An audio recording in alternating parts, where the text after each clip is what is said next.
people are watching from like probably your part of the world, but maybe also my part, which is Europe, right? So all over. I know there's more people from the United States I'm having on this retreat. Do you also do online stuff, or is it all like, do you really need to meet people in person? Because people want to know. I know people want to know. They're like, oh, exciting, but I don't live there. So how do you know? I do some online stuff, but it's much more effective to see people in person. And so that's why I wrote a book that's coming out this month. So it's called Your Pristine Blueprint.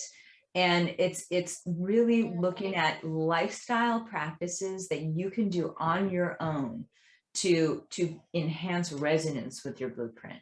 And then it talks about the emerging terrain of energetic technologies to assist your health, because they're coming all over now, the world. Yes. So you can now, and it's really important to understand them and each one, and a little bit about the physics of how they work and what they do for the body and what kind of benefits you can expect from them. So the average person reading the book, will have a much greater understanding as they move out into the world and start experimenting with things.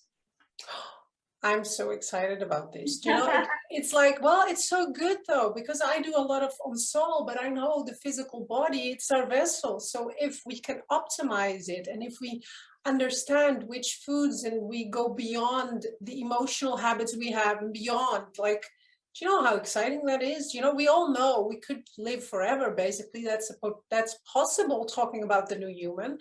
But it's possible when we start using technologies and wisdom and all of what you're sharing, and then there's suddenly a lot available.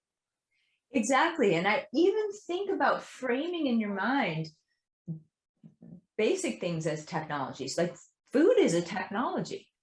It's a technology to enhance our resonance with our blueprint, or it can detract from that. So we need to be thinking about it as a nature technology. Water is a powerful nature technology. Learning how to work with our Merkaba and like clear our auric field, that's probably one of the most powerful technologies we have available to us. So it's like, in our thoughts, and really learning how our thinking and the emotional responses our thoughts generate is going to either enhance or detract from our interaction with the field, our resonance with our blueprint. All of these things are in our control and at our disposal. Now, there are certain things that are at this moment do not feel like they're in our control.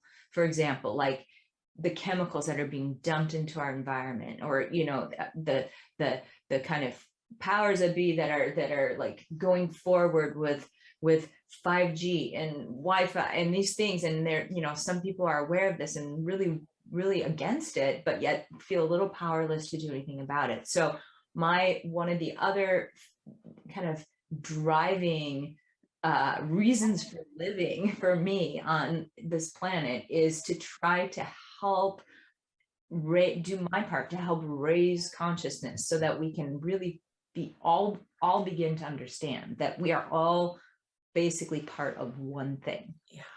Yeah, we are a unique expression, but we are inseparable from the whole, and we are inseparable from the planet and our environment.